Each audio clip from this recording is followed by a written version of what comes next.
Graça e paz, irmãos, bem-vindo à penúltima aula desse módulo Soteriologia, né? Quase concluindo aí. E hoje eu quero falar a respeito de adoção. Vamos lá. Vimos sobre regeneração, arrependimento, justificação e agora nós vamos entrar em adoção, tá? Romanos capítulo 8, verso 15 ao 17 vai dizer: pois vocês não receberam um espírito que os escravize para novamente temer, mas receberam o espírito que os adota como filhos, por meio do qual clamamos Abba Pai. O próprio Espírito testemunha ao nosso espírito que somos filhos de Deus. Se somos filhos, então somos herdeiros, herdeiros de Deus e co-herdeiros com Cristo, se de fato participamos dos seus sofrimentos, para que também participemos da sua glória. Glória a Deus. Trazendo aqui de novo a lembrança da que nós vimos a respeito de justificação, e eu trouxe aqui o exemplo, né, de um tribunal. O interessante é que dentro desse tribunal, além de Jesus se colocar na nossa posição de ir pagar o preço pelos nossos pecados, ele faz algo muito além. Deus Pai, ele nos adota. Por isso que nem todos são filhos de Deus. Todos são criaturas de Deus, mas filhos são somente aqueles que foram adotados em Cristo Jesus para essa vida eterna. Aqui em Teologia Sistemática, né? No Catecismo Maior, né? Os teólogos da Comissão de Fé de Westminster deram a seguinte definição para essa doutrina de adoção: a adoção é um ato da livre graça de Deus em seu único Filho Jesus Cristo e por amor dele, pelo qual todos os que são justificados são recebidos no número de seus filhos. Trazem neles o seu nome, recebem o Espírito de seu Filho, estão sob o seu cuidado e providências paternais. São admitidos a todas as liberdades e privilégios dos filhos de Deus. São feitos herdeiros de todas as promessas e co-herdeiros com Cristo em glória. Aleluia!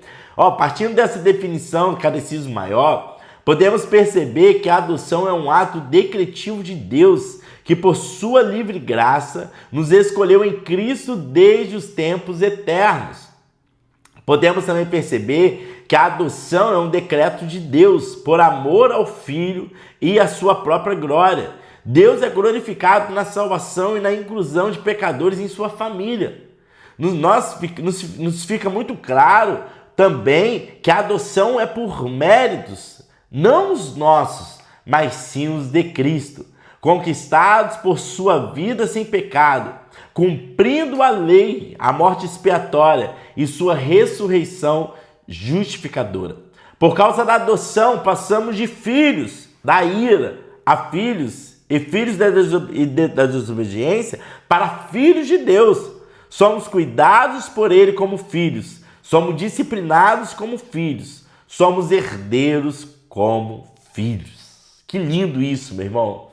Não somos mais órfãos, mas agora somos filhos de Deus, adotados por ele, amados por ele, escolhidos por eles para a sua família, né? A adoção celestial é o Deus eterno estabelecendo bondosamente uma relação paternal com os seres humanos outrora caídos.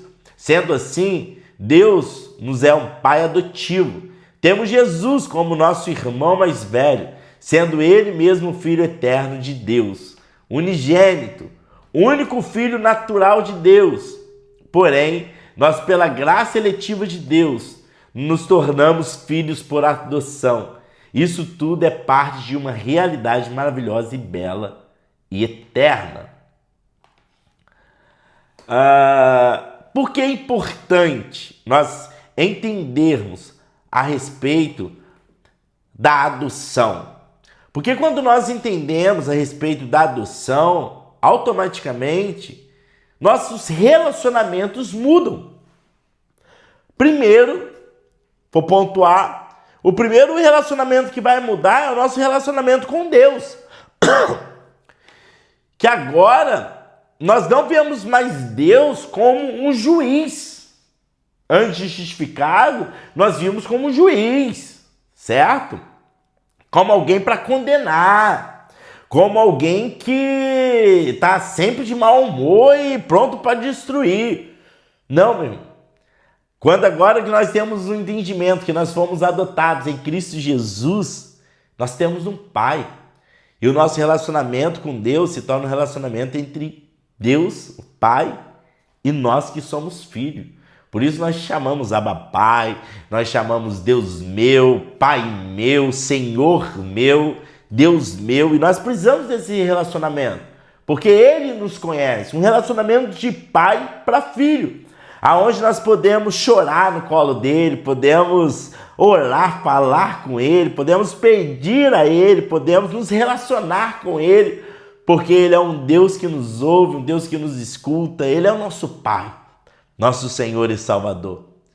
Outro ponto é que, como filhos adotivos, né, a segundo relacionamento que muda é o nosso relacionamento com o mundo. Em João capítulo 3, da parte 1b, vai dizer: por isso o mundo não nos conhece, porque não o conheceu. Ou seja, nosso relacionamento com o mundo, ele vai mudar porque o mundo odeia Deus. O pecado odeia Deus. O mundo odeia o nosso Pai. E por eles odiarem o nosso Pai, automaticamente eles vão nos odiar. Porque nós somos filhos de Deus. Nós somos filhos do Senhor. Por isso que a palavra do Senhor vai dizer: aqueles que são amigos do mundo se constituem inimigo de Deus. Porque como que eu vou amar algo que odeia o meu Pai? Como que eu vou amar algo que se levanta contra o meu Pai, fala mal do meu Pai, zomba do meu Pai? Não tem como. Como que eu vou amar o mundo que, igual aconteceu no carnaval, que expõe Jesus, que é o meu irmão mais velho, ao ridículo, zombando, fazendo daquela forma e daquele jeito? Não tem como nós amarmos o mundo, porque nós somos filhos de Deus, e o que nós amamos é o que o nosso Pai ama. Aquilo que ofende ao nosso Pai também nos ofende. Ninguém gosta que fala mal do seu pai. Ninguém gosta que fala mal do seu irmão mais velho. Ninguém gosta. Por isso que, se nós somos de fato filhos de Deus, nós precisamos viver como família com Deus, entendendo que Ele é nosso Pai, nosso Senhor, nosso protetor, aquele que cuida de nós, aquele que vai nos educar, né? Às vezes vai falar mais alto, vai corrigir por amor a nós. Esse é o nosso Pai, tá? O outro ponto que nós temos, em terceiro lugar, o que muda, né, é a nossa relação com o futuro. Por que a nossa relação com o futuro ela vai mudar?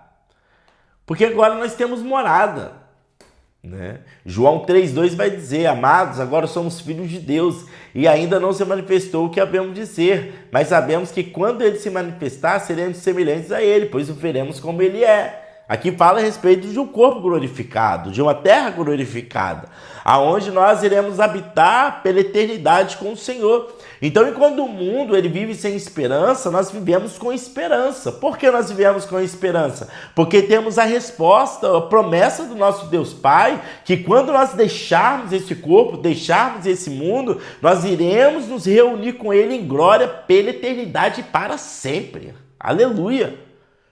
Nós não vivemos mais como sem fé, como sem esperança, como qualquer um. Não, meu irmão. Nós temos um Pai, e esse Pai é zeloso, é bondoso, Ele cuida de nós, para a honra e glória do Senhor Jesus. Amém? Em quarto lugar, podemos dizer que a nossa adoção transforma a nossa relação que temos com nós mesmos. Em João 3,3 vai dizer: todo aquele que nele tem essa esperança purifica-se a si mesmo, assim como ele é puro. Ou seja, se eu sou filho de Deus, se eu sei que há algo que eu estou fazendo que desagrada meu Pai, eu vou parar de fazer. Eu não posso entristecer o meu Deus, eu não posso entristecer o meu Pai. Eu carrego em mim esse DNA, eu carrego em mim essa essência, eu carrego em mim o Espírito Santo de Deus. Então o relacionamento entre eu e eu mesmo tem que ser mudado. Como que eu vou andar com autoestima baixa, caído, achando que ninguém me ama, se eu sei que meu Deus, é meu Pai e Ele me ama? Como que eu vou andar sem esperança se eu sei que tem um Pai que está me protegendo, está me guardando, está juntamente comigo? Não tem como, meu irmão. Nós temos esperança porque nós temos um Pai que nos adotou. Nós não somos criatura, nós somos filhos de Deus. Temos um Pai que protege, temos um Pai que cuida, temos um Pai que corrige, temos um Pai que vai nos direcionar. Olha, filho, vai por aqui, olha, filho, vai para a direita, filho, vai para a esquerda, filho, vai reto, filho, vai que eu vou contigo, eu vou te proteger. Quando se levantarem contra a tua vida, fica tranquilo, meu irmão, que o seu Pai está lá, ó. Lembra antigamente, quando alguém fazia alguma coisa, seu pai ia na porta do colégio lá te pegar, lá te proteger? Deus, Ele é o nosso Pai que nos protege, meu irmão. Quando se levantam contra nós, não estão se levantando contra nós, estão se levantando contra o nosso Pai. Nosso Deus, nosso Senhor, nosso Salvador, aquele que nos ama, aquele que entregou a vida de Cristo Jesus por nós ali na cruz. Então nós temos um Pai, meu irmão. Em quinto lugar, a nossa adoção muda o nosso relacionamento com a igreja e com a família de Deus. Como filhos adotados de Deus, somos inseridos nessa grande família dele. Nós, como igreja, nós precisamos entender que quando nós estamos ali, nós estamos diante de uma família que Deus nos deu, que aquele que também foi regenerado em Cristo é o meu irmão, aquele que foi regenerado em Cristo, ele faz parte dessa família, e não tem como eu querer me levantar contra o meu irmão, não tem como eu falar que eu não amo o meu irmão, não tem como eu querer colocar o meu irmão como se fosse um opositor, um inimigo, alguém que estivesse tramando contra mim. Não, meu irmão. Nós somos uma família em Cristo, aonde nós temos nossos irmãos, nós temos em Jesus nosso irmão mais velho e nós temos em Deus o nosso Pai, o nosso Senhor, o nosso Salvador. Quando os filhos de Deus assim vivem, Cristo é glorificado e a cultura impacta positivamente. A compreensão da doutrina da adoção nos leva a enxergar que na igreja não temos desconhecido, mas parentes. Somos feitos membros da mesma família, todos adotivos de Deus. Quando estamos responsáveis em discipular outra pessoa, não estamos discipulando qualquer pessoa, mas um irmão. Isso muda completamente a profundidade e a sinceridade do nosso amor. Nós somos uma família, a qual nós temos um Pai, que é Deus. Por isso que nós chamamos irmão, irmão, irmão, porque é isso que nós somos, irmãos em Cristo Jesus. Através da fé em Cristo Jesus, nós fomos justificados e também adotados em Cristo Jesus. E agora temos a esperança que o nosso Pai está preparando morada para nós, a esperança que breve estaremos reunidos na mesa com o nosso Pai em família, com nossos irmãos em Cristo Jesus. Por isso que nós devemos nos preocupar com nossos irmãos, se preocupar se nossos irmãos estão bem, mandar uma mensagem de carinho, uma mensagem de afeto, uma mensagem de amor, uma mensagem de esperança, uma mensagem que fortalece, porque são nossos irmãos na fé. E nós devemos nos dedicar a eles a isso, entender isso, entender que nós não somos desconhecidos, entender, querer chegar na igreja e chegar mais tarde, sair mais cedo, ir embora, sem se importar como está a vida do outro. Não, o problema do outro é o meu problema também, porque ele é meu irmão.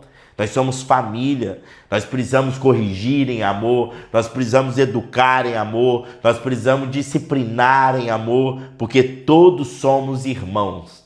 Irmãos, tem briguinhas? Tem arranha um pouquinho? Arranha. Isso é igreja. A igreja é o lugar onde se reúne a família de Deus, os irmãos se reunindo. E onde tem irmão, a gente sabe que tem alguns probleminhas. Tem aquele irmão que é mais grudado e tem aquele outro que é um pouco mais afastado. Mas nós não podemos deixar de os amar como irmão, como família. Porque é isso que nós somos. A família de Deus, a família em Cristo Jesus. Uma família escolhida e separada pelo Senhor para que nós possamos viver juntos pela eternidade, para a honra e glória do Senhor Jesus. Se eu não suporto o meu irmão aqui, como que nós vamos conviver juntos no céu?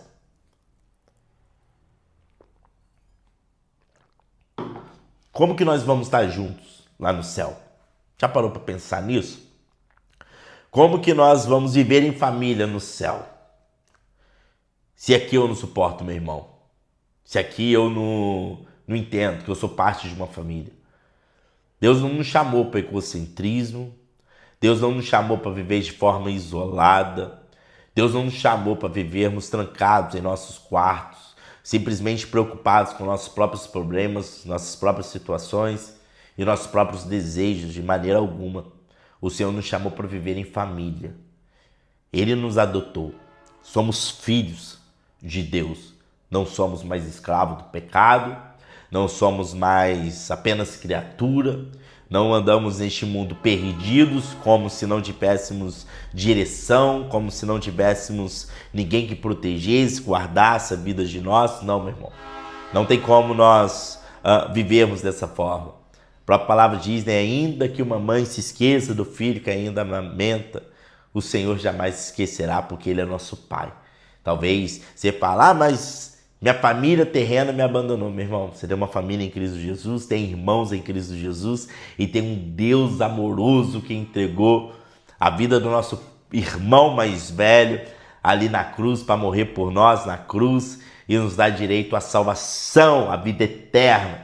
E esse mesmo Pai está preparando todas as coisas para que daqui a um tempo nós possamos estar reunidos em família, com os que estão aqui agora, com aqueles que já passaram por essa terra, com aqueles que talvez, se Cristo não voltar antes, com aqueles que virão, e viveremos juntos, unidos em famílias, para a honra e glória do Senhor Jesus.